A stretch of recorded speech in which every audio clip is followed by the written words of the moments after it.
Hi, everybody. We're just going to give it a couple of seconds while everybody comes out of the waiting room. So we'll just pause for a minute and then we'll get started.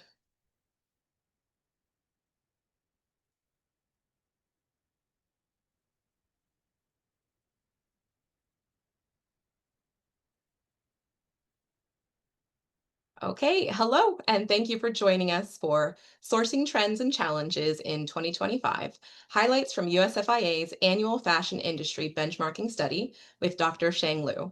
My name is Lisa Kaiser, tech guru at USFIA, and I have just a few housekeeping items before we get started with today's program. If for some reason we experience technical difficulties and lose audio, you will receive a chat message with further instructions. AI note-taking bots are not allowed in USFIA webinars and will be removed. And we encourage you to submit questions at any time during the live program using a Q&A button at the bottom of your Zoom window. Our presenter today is Dr. Shang Liu, professor in the University of Delaware's Department of Fashion and Apparel Studies. USFIA has collaborated with Dr. Shang Liu on our benchmarking survey since its inception 12 years ago. USFIA President Julia Hughes will speak about this year's report for a few minutes and then hand it over to Dr. Liu. Oh, Julie, you're muted. There we go. I see that. I was trying very hard to not make noise. So thanks for joining us, everyone, today, and special thanks to Dr. Shang Liu. With so much uncertainty about tariffs, and we're watching for more news this afternoon, so expect another FIA, it's no surprise that tariffs dominate the business outlook. But what I think is so valuable about the benchmarking survey is that we have a chance to look at expectations for other issues. When executives talk about sourcing diversification, where are they looking? What is on the horizon for sustainability? And what are brands thinking about AGOA and Haiti production with the September 30th cliff just 60 days away?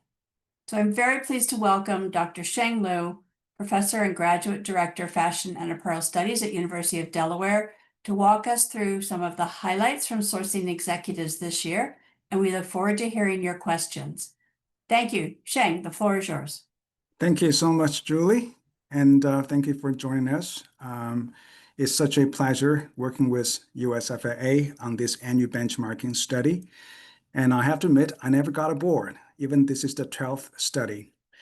And as always, and I'd like to thank all the companies that participated in this study, because your input makes this report possible. And this year, we are very fortunate to have 25 leading US fashion companies join the study. And you can see the vast majority of them are pretty large and influential players in the market with more than 1,000 employees. And they represent various business types in the fashion industry, like brands, retailers, importers, and wholesalers.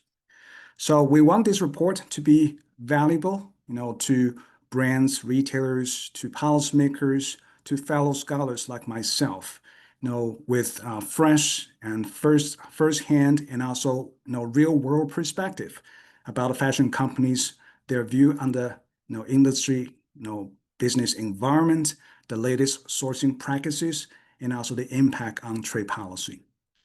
So my job this afternoon is not to read the report. It's 56 pages long. That's too boring, but really to maybe to inspire your interest in reading the whole report, maybe on Friday evening. By the way, so each year, I try to find a theme for the study, and this year is so obvious, that is tariff. I have to admit, when you see the slide, one is this includes a slight change of my favorite quotes, and you can guess which sentence that is. But also, I have to admit that I put this slide off and on almost 3 times just in the past few days.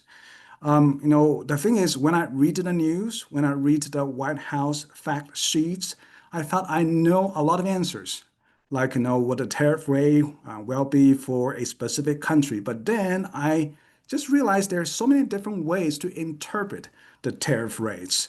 Whether a specific tariff rate includes stacking issues, including the most favored nation tariff rate or not. How about, these products, currently on the water, or even some conditions applied to the tariff rate, like rules of origin.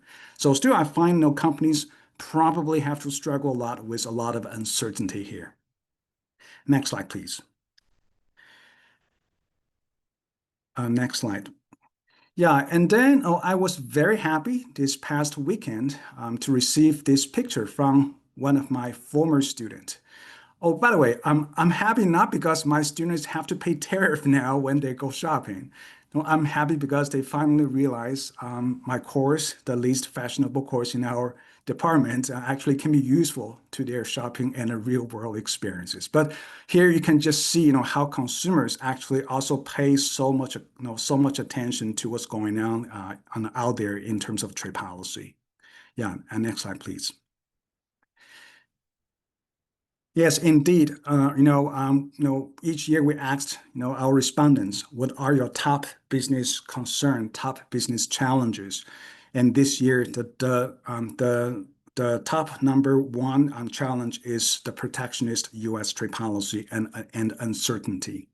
And actually, for the second to the fourth top business challenges, there are also, the ripple effects or the broad, wide-ranging impacts of tariff, from, leading to higher inflation and uncertainty in the U.S. economic outlook, to hiking sourcing cost, or even, retaliation from U.S. trading partners. So I do remember, over the past 10 years, the issue of retaliation from U.S. trading partners was never a concern to our respondents except for this year. And if I can tell you, just last week, I happened to had a great chance, attending an industry event hosted by U.S. domestic textile manufacturers, and I really enjoyed the conversation with them. And many textile mill owners, these factories making yarn and fabrics, told me they're very concerned about retaliation from trading partners, including countries like Mexico. Okay, yeah, so I think that's the case. Or put it this way, because of the nature of today's textile and apparel industry, actually there's no obvious winners of the current tariff war. Next slide, please. Yeah, so here are some specific impact of tariff. One is the sourcing value and volume. And I do remember, last year when I looking at this result, and I was already concerned, kind of the trade volume become, stagnant, and somehow this year the situation became even worse. So you can see more respondents, they expect their sourcing value of volume this year to go down, and fewer companies expect the sourcing value and volume to go up this year. Okay, and I think definitely tariff has an impact here. Next slide, please. Yeah, just to echo the point I made earlier. Okay, even though theoretically, or many people think tariff is supposed to benefit or encourage more U.S. domestic textile and apparel manufacturing, but this is not what I see from the data. So here you can see this is the growth of U.S. apparel imports from USMCA, from CAFTA-DR members, and also U.S. textile exports to these regions. So the thing is, when U.S. fashion companies, okay, they start to shrink, okay, their pie, which means they no longer source that much products due to the tariff impact, okay, or when the pie itself is shrinking, okay, it will negatively affect U.S. textile exports, okay. The fewer U.S. import apparel from Western Hemisphere partners, the fewer these countries will import U.S. textile products. Okay, so that's the case. So far this year, you can see U.S. textile exports to these very important Western Hemisphere partners actually went down. Next slide, please. Okay, and I'm afraid, this kind of stagnant situation may last for a while. So, by the way, I'm an economist, so don't trust my forecast. If you ask 5 economists, they'll give you 10 different answers. So don't trust my forecast. But this result is not from me. It's from Euromonitor, one of the most respected consulting companies. So they just did a forecast this past June, and they expect this year U.S. retail sales will be almost no growth, and this situation will continue in 2026 and 2027. Yeah, next slide. And these data really, echo with what I've learned from our Gen Z students. Okay, you can really see, their comments there, and maybe some of them are in the, audience as well. So they told me, they really start to think twice about their apparel consumption because of the macro environment. One is, they still, definitely care about the price, but also, it's about the living cost. So apparel is, still many categories are discretionary spending. So as consumers, they will have to first prioritize, their tuition, that's really high, but also utility, rent, etc., before they have, discretionary spending for clothing.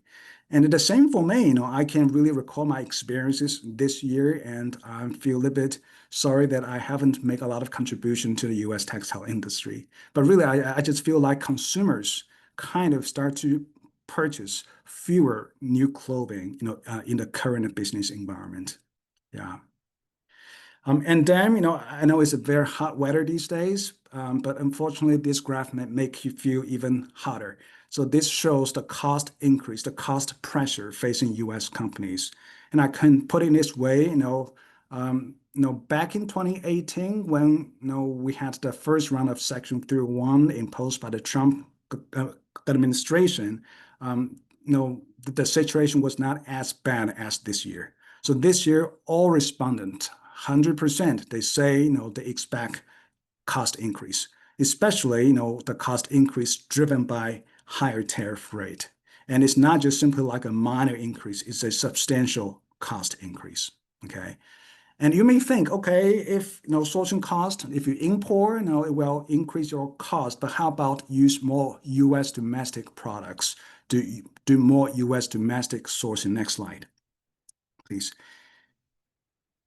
And I just checked the data about U.S. domestic manufacturing. Unfortunately, the situation is the same. Okay, if you import, if you source U.S. domestic made apparel products, they're also facing higher production and raw material cost because of a lot of factors, including tariff. Okay, so that's the situation. Can you go back to the previous slides? Next one, please. Yeah, so these are some notable impact of tariff. So of course, you may wonder how companies will try to react. So how they try to mitigate the tariff impacts. Unfortunately, there's no kind of like a panacea, right? You have to try a lot of different ways to jointly to mitigate impacts. And in general, I see these large companies with a lot of resources, including human talents, they can try many technical method to mitigate impacts for things like, say, I will do tariff engineering, I will change my terms of trade, from changing from FOB to DDP, to even working with vendors to see, if we can reach some kind of new deal. But in general, I see the most popular method is sourcing diversification to try to make my sourcing base more diverse. Okay. But at the same time, even in the context of sourcing diversification, we still see only very modest increase among U.S. companies to expand sourcing made in USA products. I'm sure you have a question in mind. One is that. So I think it's the perfect timing to look in detail companies, their sourcing strategy in 2025. Next slide, please. Okay, if you attended the USFAA Washington Trade Symposium, you know how I called this graph. Yeah, so I usually call it the most boring graph I keep updating each month. So basically, this graph shows the sources of U.S. apparel imports. You can see, usually, over the past 10 years, almost about over 70% they came from Asia. About 15 to 14% come from the Western Hemisphere and from the rest, right? So there's little change here. So that's why I called it a little bit boring. But the question here in my mind is, remember I just mentioned, our respondents told us they're diversifying their sourcing base. So how to see diversification from this graph? That's the question in mind, okay? And then I got some feedback, at the symposium. That is, people asked me to check, say the pattern of, U.S. apparel imports for cotton apparel or for man-made fiber apparel, because maybe, different fiber types will affect companies' their sourcing strategy. So I did the homework. So these are two additional graphs, but unfortunately, I see very similar pattern here. For example, this one is a little bit different. If you didn't pay attention to the title, actually, there are two different graphs. So this one is cotton apparel only. You can see Asian countries have even higher market share here. Next slide, please.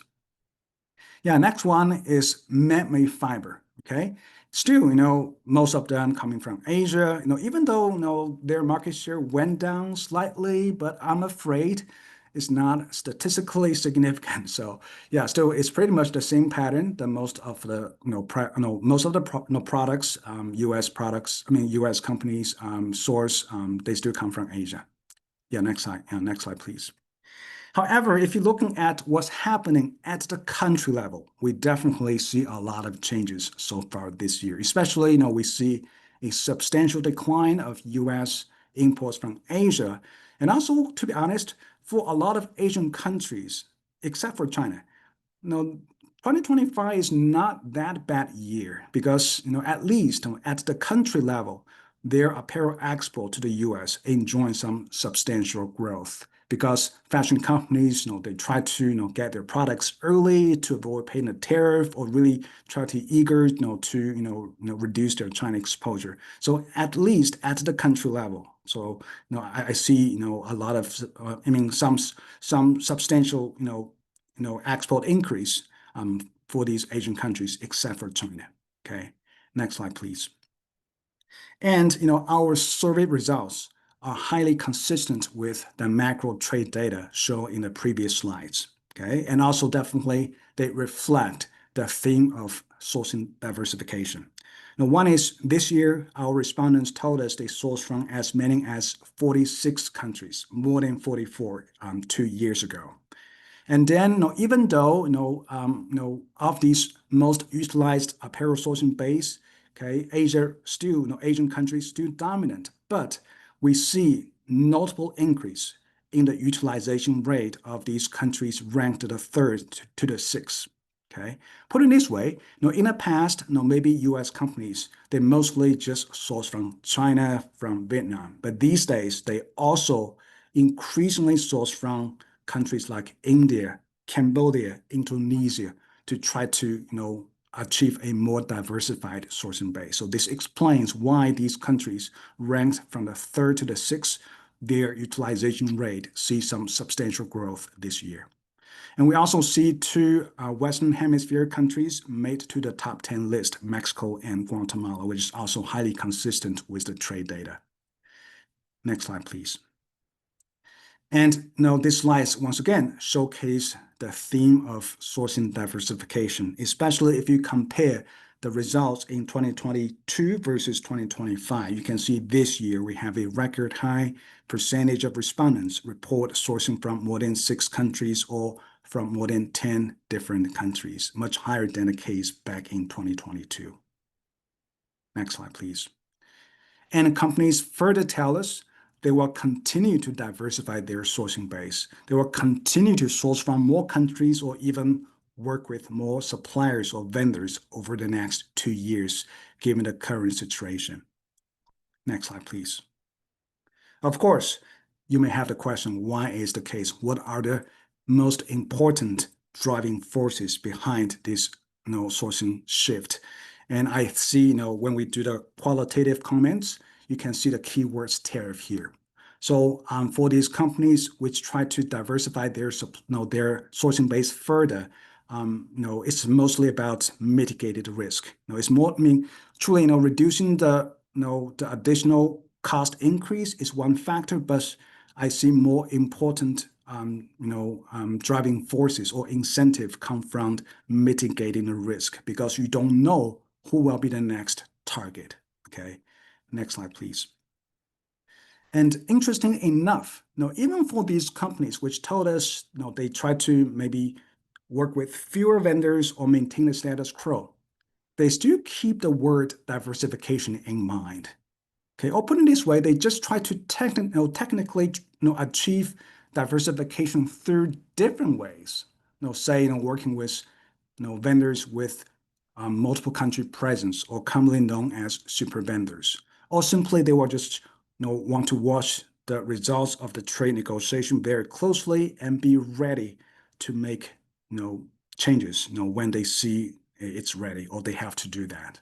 Okay, so still, I see sourcing diversification and mitigating the tariff impact, are the very important reasons to drive companies to further to shift their sourcing base. Next slide. Yes. So of course, the next question is where to increase sourcing, where to reduce sourcing. So here, even though the font is very small and you may not see all the countries' name clearly, but you can really see one country is singled out, okay, marked in red, in the picture that is China. So I can just put in, just give you a little bit kind of context.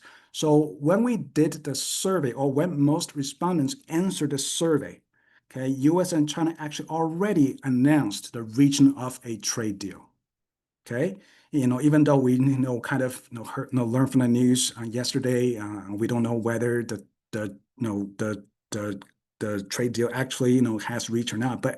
But just at least there was a truce announced when our respondents answered the survey. But still, the truce itself did not convince companies that the future of U.S.-China relationship or the risk of facing sourcing from China will kind of justify maintaining the status quo. So still most companies, they try to further to reduce the so-called China exposure and find new sourcing alternatives. So where they pick up, so what are the most popular and the top choice for US fashion companies? And you can see, for these countries with the blue bar. So the most popular sourcing alternative to China are based in Asia, okay, or are China's competitors in the rest of Asia, like Indonesia, India, Cambodia, Vietnam, Bangladesh. Exactly, these countries ranked the third to the sixth. Okay, and also, countries are expressed interest in sourcing from, CAFTA-DR and from USMCA. So put it this way, it's not that companies are not interested in expanding sourcing from the Western Hemisphere. However, one is, expanding sourcing from Western Hemisphere should be interpreted as part of as part of companies' overall sourcing diversification strategy. And a second, still, I think the interest in expanding sourcing from Asia is higher than expanding sourcing from the Western Hemisphere. Okay, next slide, please. So why is that? Though why companies do kind of overall, want to prioritize expanding sourcing from Asia versus sourcing from the Western Hemisphere. So now I try to, put myself in the shoes of, U.S. brands and retailers. So I come up with these several questions. Okay, and one is, how about the additional tariff risk? Unfortunately, I feel like countries are equally risky to facing additional tariff rates. Or maybe you disagree with me, or maybe some would say Mexico was look like a safe harbor. But when President Trump announced to impose additional tariff on products from Mexico, I think 2 weeks ago, I think it totally changed people's perception. Okay, so kind of no country is absolutely safe or immune to Trump's tariff threats. And then the next question is, how about help me reduce the hiking tariff impact, or can just give me some kind of relief, or can you offer relatively more kind of competitiveness in cost? Okay, so I think this is a very important question to keep in mind.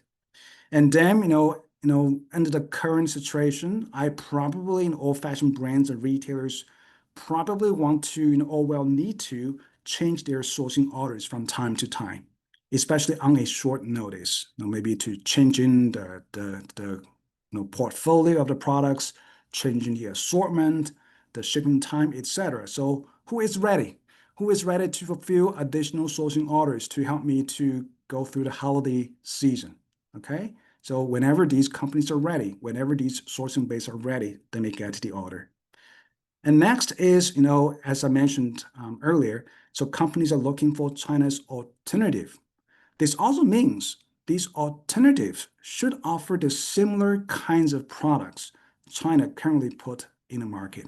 Okay, remember, China is not a sourcing base for t-shirts, not for basic items, but for many different kinds of products. So who can make many different kinds of products like China? Okay. And last but not least, flexibility and agility. Okay.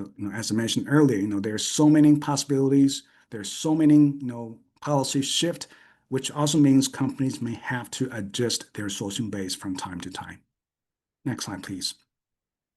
So you may remember in the report, we have a traffic light, and I'm pleased to let you know that we still have an updated version of traffic light in the report. So definitely read the study. And here I just present the results in a more kind of concise way. So I compare the performance, okay, of China, of rest of Asia, and also the Western Hemisphere countries in terms of sourcing cost, flexibility, agility, and also risk. Okay, and it's a can you go back next slide? Yeah, here, right? Yeah. So basically, it's a 5-point scale. Okay, rating 1 means least competitive, and if you receive a score of 5, this means the most competitive. So here you can see very obviously, Asian countries outperform Mexico and Central American countries for these business-related performance, like cost of goods, flexibility and agility, minimum order quantity, and vertical manufacturing capability. Exactly these factors I think brands and retailers probably care the most given the current situation. Okay, so this is why, when I look at the results, from our respondents, and then, the questions I have in my mind kind of make sense to me. U.S. companies still prefer to expand sourcing first, start with countries in Asia, except for China. Okay, next slide, please. Yeah, and I further checked, leveraging some industry database I have access to. I checked what's available in the US market, the actual product at the SKU level, stock keeping unit level, in the US market. Very latest data from June 2024 to June 2025. So very similar to what I found in the past. So for these products, U.S. companies source from Central American countries like El Salvador, Guatemala, Honduras, mostly are tops, especially t-shirts. Okay, by the way, my point here is not t-shirt is bad or is not good to make t-shirts. T-shirts are important. It's a very important part of our life, but we need, as consumers, we need more than just t-shirts. All U.S. fashion brands and retailers need to source more than just t-shirts. So what else can you put on the table? So that's a very interesting and important question. Okay. The same with made in USA. Okay. Actually, even though, yes, we have some domestic manufacturers here, but still in terms of the product category, they also very much focus on making t-shirts. And also, based on my, some extra studies I did using different data sources, including the Otexta, their Made in USA database. Okay, we found that there's one additional limitation of sourcing domestically from the US, that is the capacity. Okay, according to Census Bureau, more than 76% of US domestic apparel mills, they have fewer than 10 people. Okay, think about these factories US companies contracted, that are located in Bangladesh and Vietnam. They typically have more than 1,000 workers or even 3,000, 5,000. But in the US, more than 76% of these factories only have less than 10 people. So, it's okay to do prototyping there, to do sampling there, but when you want to scale up, you have a limitation. And then the second big bottleneck is raw materials. So because of the structural change of the U.S. domestic textile industry, often U.S. domestic mills have to import a lot of textile raw materials. So this also limit the kind of products they they can offer to the market. Last but not least, workforce, skilled workforce that can make sophisticated products. Yeah. So once again, it's not, U.S. companies are not interested in expanding more U.S. domestic products, but just, realistically, there's a lot of limitation here. Okay. Next slide, please. And here you can compare, what products U.S. companies typically import from Asia. Truly China, like I said, earlier, China only produce China is not a sourcing destination for T-shirt, for U.S. companies. Okay, and even for Bangladesh, for Vietnam, you can see, T-shirts only a minor kind of category, for these countries. Okay, once again, we need to find China's alternative who can make different kinds of products. Okay. Next slide, please. And this is what our respondents told us.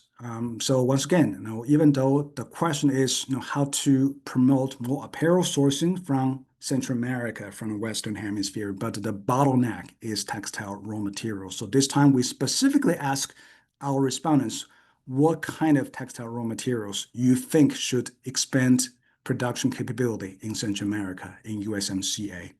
And very interesting, for capital DR, almost all types of fabrics, yarn and fabrics, respondents expect or suggest they expand production capability, including cotton yarn, cotton fabrics. Okay, and of course, fiber types like spandex, was, definitely, need substantial improvement. But also don't forget about accessories, right? And things like threads, especially when the rules of origin, like USMCA, they now require, these kind of accessories also to be locally sourced. So it matters, okay? Definitely that matters. And also things like, buttons and zippers. Even if they're not required, by the rules of origin, but, if you have to import all of these materials from overseas, it will slow down your production process. Okay, so this is why, many, respondents view sourcing from Asia, definitely can offer speed to market, and also, really see the importance of having a vertically integrated supply chain there. Okay, next slide, please.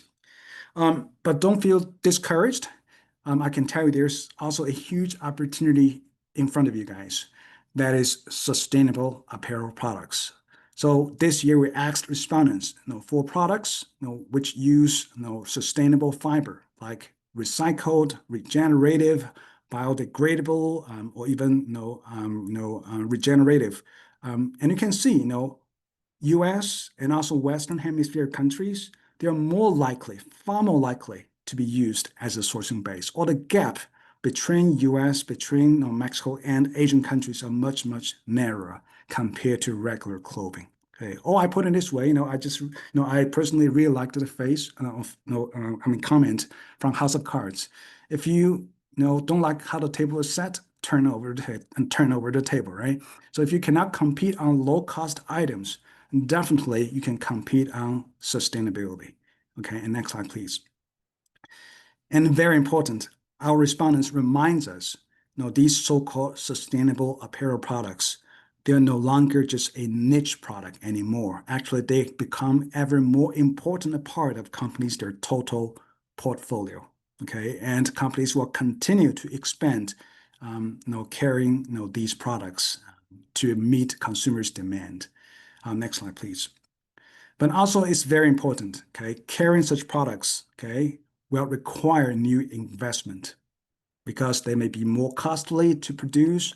You will still need to advance technology to improve the product quality, or maybe, really to invest new technology, etc., to improve traceability. Okay, so you still need investment. And I know at the current, or just in the current business environment, a lot of companies may prioritize to mitigate the cost increase from tariff. Okay, if you are one of these companies, I want to share the comments from our students. Okay, and next slide, please.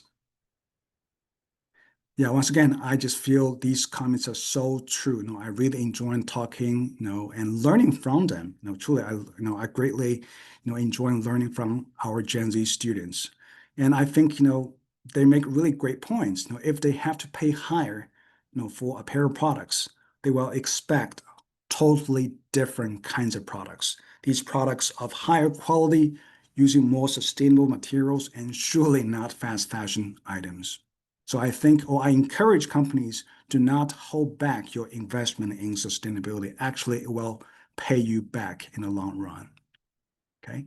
Okay, last but not least, as Julie mentioned, there are two very important trade preference program that may expire very soon, just in about 60 days. Unfortunately, I personally, I'm not an expert in this policy field, but I still just feel like it's very likely we may not see these two trade preference program got renewed, on time. And our respondents tell us a few very important information. One is there's a broad supporting base, to support to support renewal of these two trade preference program. So that's number one. Number two is, this is a little bit concerning.